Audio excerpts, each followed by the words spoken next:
Welcome to this edition of most recent sports podcast. This is with SUX Sports and KMEG Sports.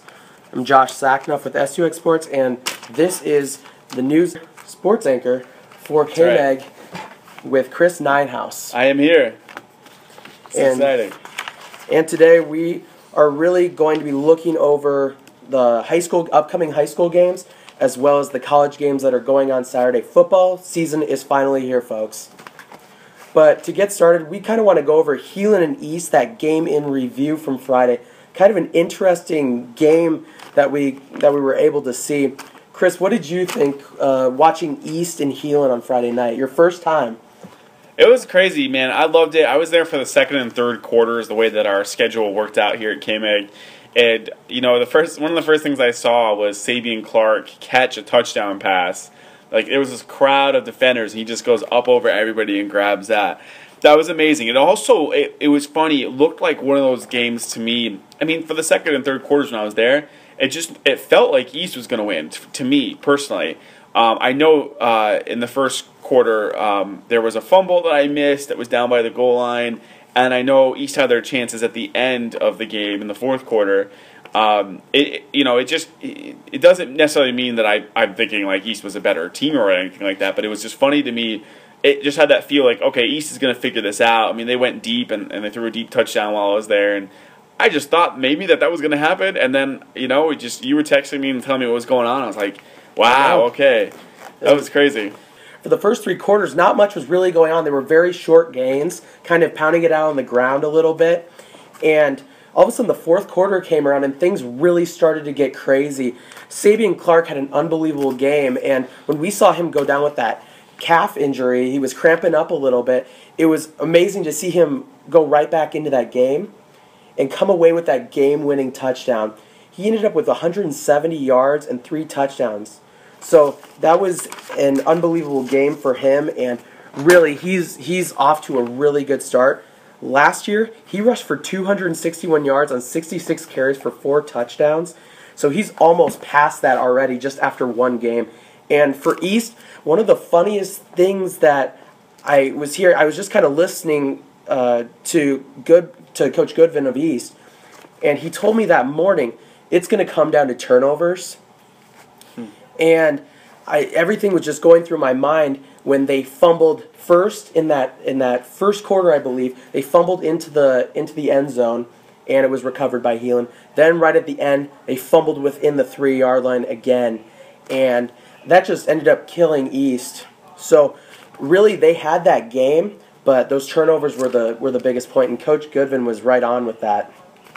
But with Sabian Clark's performance, then goes Deion Claiborne's performance for North. Yeah, that was amazing. Oh my God, 316 rushing yards, 34-yard interception return, and he had an 85-yard rushing touchdown and a 99-yard. The 99-yard touchdown was our play of the week last week, and it could come down to being like a contender for play of the year. I was just looking when I was at the East and Heelan game. I was looking at Twitter, and I see, oh my gosh, a 99-yard run. And that North is winning, my former school. I couldn't believe that this performance. He had 6 touchdowns. That's one of the best performances I've ever really seen for North. And it's going to be really interesting now to see them play Fort Dodge with Sam Cook, who is Fort Dodge's running back. He rushed for 1,436 yards and 16 touchdowns last season. Yeah. So leading into those keys of the game for this week, really it's going to be key with the running games. But we want to first get to KMEG's game of the week. Who do you guys have? Oh, well, we're going to have Heelan's in it again. Heelan, the ratings came out. They're ranked 9th in 3A. They're heading up to Central Lyon George Little Rock, who's number 2 in Class 2A. Both teams coming off huge rivalry wins from a week ago. The Barbecue Bowl for Central Lyon George Little Rock, and of course Heelan over East. That's our game of the week. Really pumped about it. Just got a chance to talk to Coach Stefan and Coach Lorenzen for CLGLR. But before we get into that, I really want to hear your experience about George. I looked on Facebook, and I see he's in George, Iowa. was like, did he get lost? Why is there a picture of a swimming pool in your picture? Were you lost, or what were you were covering volleyball? That's right. I went up there to cover. They had a tournament there. I think it was Monday night, and it was Woodbury Central and George Little Rock, and also Westline was there. And so I went up there to cover the volleyball game. And I love that there's a town called George, because I got two best buddies, and one of them's name is George Laundry. And what I did is I just pulled up next to, I wanted something that said George on it, took a picture of the George pool, and I posted on Facebook where I was, and I just tagged George in it. And my buddy Eric, he's getting married in December, and I told Eric we know exactly now where the bachelor party is going to be at. And he said the George Pool. So now I know what George, Iowa is all about. Yeah. That's awesome. But no, that's hilarious. And I want to just get to the key points of that game with Heelan and Lion and It's a mouthful. Yeah. George Central Lion, George Little Rock. Yeah, it's like 4 words. It is. Yeah. It is. Those are the hardest things, by the way. Thank you to all the people who live in these towns that groove them all together for us new sportscasters trying to get it all right. Man, that's hard. I stumbled a few times during my interview with Coach Lorenzen today. It was hard, man. Like, I was like, wait, it's not Westline. Don't accidentally say Westline. It's Central Lion. Yes, exactly. So what are your key points for that game, though? Well, it's going to be, Heelan's a ground and pound type of team. They're going to feed Sabian Clark that ball until he can't go anymore, and he'll go the whole game. Central Lion, George Little Rock is a team that I love this story because their starting quarterback, their 3-year starter goes down, and then what they do is they take one of their wide receivers and they bring him out and have him be the quarterback, and the guys just run around like it was like Claiborne's game. Like, he was just flicking it. It was like Madden rating on rookie. It was just like the guy was dominant, and he was the wide receiver from before. So I'm really looking forward to seeing what wins out there. I mean, I think it's going to be a close contest. I think it's tough to pick who you expect to win because they're two very different styles of teams, and it's going to be very entertaining, and I think we're going to see a great game. Right, and for me, I have ended up with Sioux City North at Fort Dodge. I figured that would be the most interesting game to go to. East and West had disappointing losses last week. West, of course, was blown out by Fort Dodge. I really thought West would be a lot closer with that, especially with Noah McWell being on page with his receivers, and they just got manhandled by the Dodgers. But really, the keys that I look for in that game is going to be Claiborne. Last year, Sam Cook did not play against North. He was out with a back injury. So that really kind of changed things up. They couldn't run the ball as well last year. Tillo threw for 447 yards through the air, and they came away with a close 36-29 win. I think really it's going to be up to the defenses in this game to stop either Claiborne on one side or Cook on the other. Now, one thing about Cook is if you're playing defense against Cook, you got to make sure once he runs across that line of scrimmage, you got to be wrapping up on him, and you got to make sure you're getting help from your teammates, because if you watch film on him, he breaks one tackle, he's going to go for 10 or 15 yards, and he's just going to continue to get yardage on you, and he is going to wear your defense out. So really what North needs to do is they need to cut him down to maybe 3 or 4 yards, and they need to kind of contain him a little bit, because if he breaks out, he's such a physical runner, he'll run you right over. So that's really what I see from Sioux City North at Fort Dodge on Friday night. It's going to be a really exciting thing. I mean, I think Claiborne is establishing himself as somebody who is going to go for a lot of honors. I mean, they had him as a running back, which was kind of a luxury for them when they had Tillo at quarterback. This is going to be a real testament to John Nemec's second year, the development of this team. They've already been able to go out and defeat CBAL to start off. I mean, you already have a third of the wins you had a year ago, so that's awesome. And you're losing a guy like Dan Tillo at quarterback, and you're still able to do that. This would be a huge victory if it's something that they can pull out. The defense looks like it's improved from a year ago. This is a litmus test right here. How do you do against Sam Cook? I guess we're going to find out. I think this is going to be a close one. I would agree with you on that, Chris. And what is something interesting that you're looking forward to seeing, this first weekend of, high school, it's second weekend, but for college football as well? What are you really looking forward to this weekend?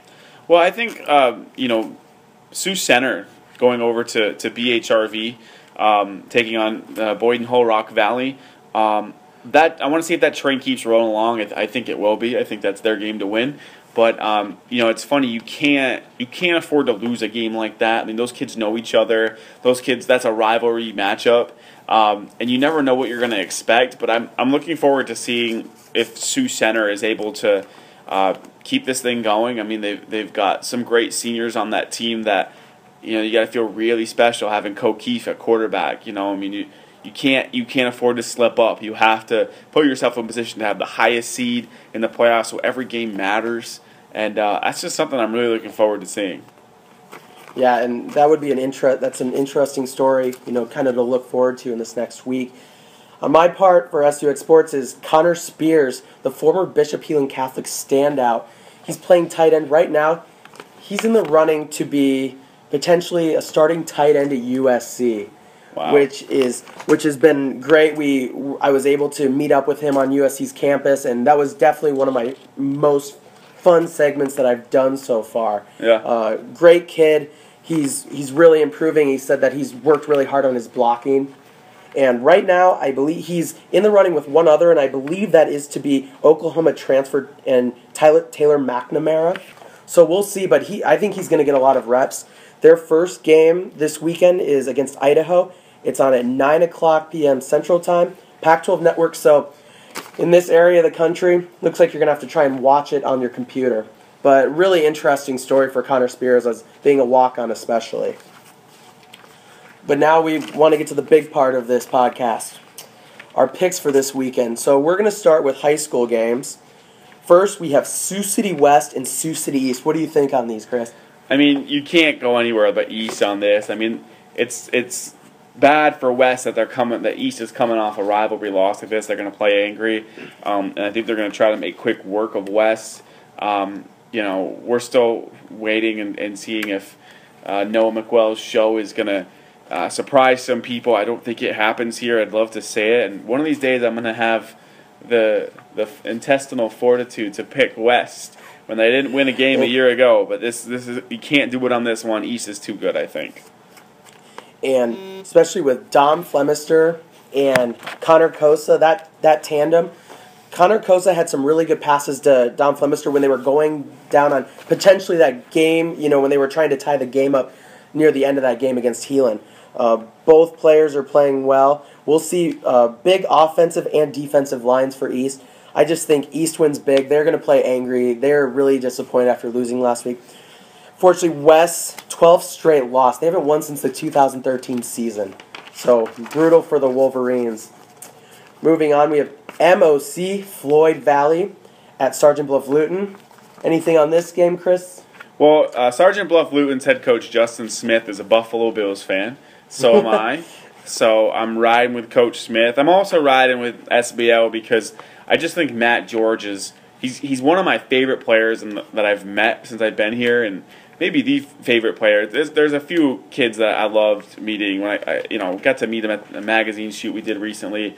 I met Keefe, I met him, Deion Claiborne, the list goes on. There's a lot of really good kids, and he just strikes me as the kind of kid who's a real, I don't know him personally, but he seems just like a down-to-earth role model type kid, as well as just being an absolute beast with the ball in his hands. Not the biggest guy in the world, but he's just rock solid. I think they're going to be upset too, having lost their first game of the season, a game that they had a lead and they still lost. So I think they're going to come out, and I don't think they're going to let that lead slip away. They're going to get the lead, and this time they're going to make sure they take it. I got SBL as well. I think you're down.